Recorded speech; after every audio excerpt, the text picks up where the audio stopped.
నమస్తే అండి, నేను రజా.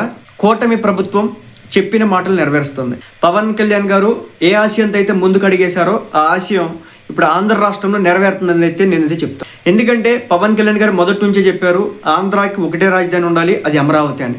అలాగే మన రాష్ట్రంలో ఉన్నటువంటి అన్ని ప్రాంతాలు డెవలప్ అవ్వాలి అని చెప్పేసి ఆయన మొదటి నుంచి చెప్తా ఉన్నాడు. ఆ విధంగానే ఈ రోజున ఒక పక్క అమరావతి డెవలప్ అవుతూ ఉంది. అమరావతిలో అనేక రకాల కంపెనీలు వస్తూ ఉన్నాయి. గూగుల్కి సంబంధించి కావచ్చు, మైక్రోసాఫ్ట్కి సంబంధించి కావచ్చు, క్వాంటమ్కి సంబంధించి కావచ్చు, అనేక రకాల కంపెనీలు అక్కడ ఇన్వెస్ట్ చేస్తూ ఉన్నాయి. అదేవిధంగా అనేక రకాల పవర్ ప్రాజెక్టులు అక్కడ ఇన్వెస్ట్ చేస్తూ ఉన్నాయి. మరోపక్క పోలవరం ప్రాజెక్ట్ కంప్లీట్ అవుతూ ఉంది. ఇక ఇప్పుడు నేను చెప్పేటటువంటి విషయం ఏంటంటే, హ్యాపెనింగ్ సిటీగా విశాఖ అభివృద్ధి చెందుతోంది. ఎందుకంటే కాగ్నిజెంట్ అంటే మనం హైదరాబాదు, బెంగళూరు గురించి మాట్లాడుకుంటాం కదా, కానీ ఇప్పుడు ఆంధ్రాలో వాళ్ళ యొక్క శిలా ఫలకాన్ని చేశారు, వాళ్ళ యొక్క పునాది వేశారు.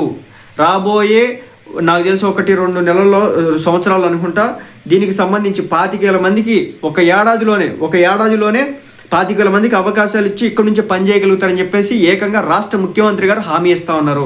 అసలు ఏం జరుగుతోంది, పవన్ కళ్యాణ్ గారు తీసుకున్న నిర్ణయం ఏంటి, సో చంద్రబాబు నాయుడు గారు ఈరోజు మాట్లాడిన మాటలేంటి, అసలు రాష్ట్రంలో ఏం జరుగుతోంది, రేపు గవర్నమెంట్ జగన్ గారు వస్తే కనుక ఇది ఇలాగే కంటిన్యూ అవుతుందా అనేది కూడా ఒక క్వశ్చన్ మార్క్ అయితే ఉందన్నమాట.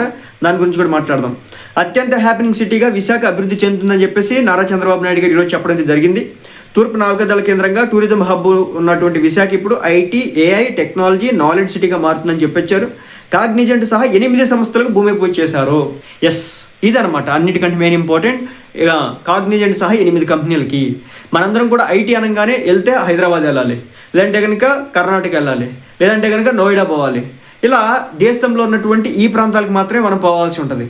కానీ ఆంధ్ర కూడా ఐటీ ఎక్స్పోర్ట్స్లో దూసుకుపోబోతోంది అని సంకేతం పంపించింది కాగ్నిజెంట్. ఈరోజే భూమి పూజ అయితే జరిగిందనమాట. దీనితో పాటు ఇంకో 8 కంపెనీలను అయితే ఈ రోజున వైజాగ్లో స్టార్ట్ చేయడం అయితే జరిగింది. అదేవిధంగా ఏడాదిలో 25,000 మందికి అవకాశాలు ఇక్కడ నుంచి పనిచేయగలుగుతారని చెప్పేసి ఆయన చెప్పుకురావడం అయితే జరుగుతోంది.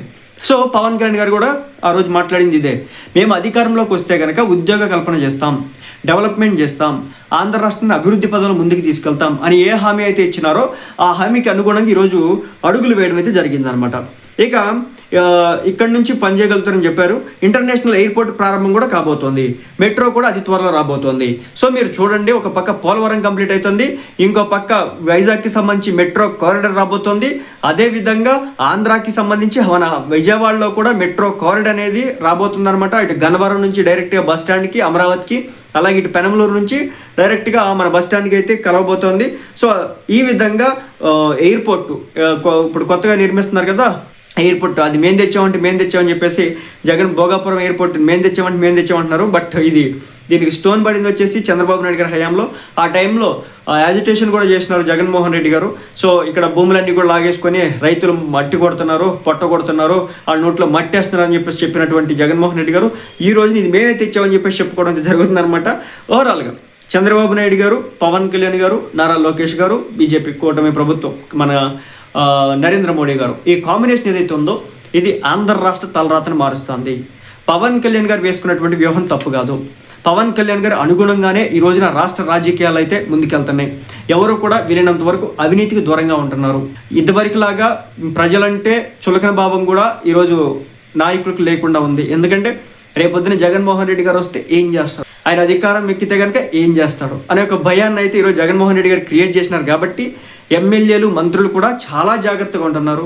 నిన్న మీకు ఒక విషయం కూడా చెప్పినాను. ఎంఎస్ రాజు గారు అని చెప్పేసి మన మడకశిర ఎమ్మెల్యే గారు ఒక స్కూల్కి వెళ్ళి స్కూల్లో కుళ్ళిపోయినటువంటి కూరగాయలు ఉంటే ఈడ్చిచ్చి ఇసిరేసినారు ఆయన మీద, ఎవరైతే ఆ కూరగాయలు వండుతున్నారు వాళ్ళ మీద. సో ఇలా ఉందన్నమాట కూటమి ప్రభుత్వం. ఏమాత్రం కూడా ఉపేక్షించట్లేదు, తప్పులు ఎక్కడ జరిగిన ఉపేక్షించట్లేదు.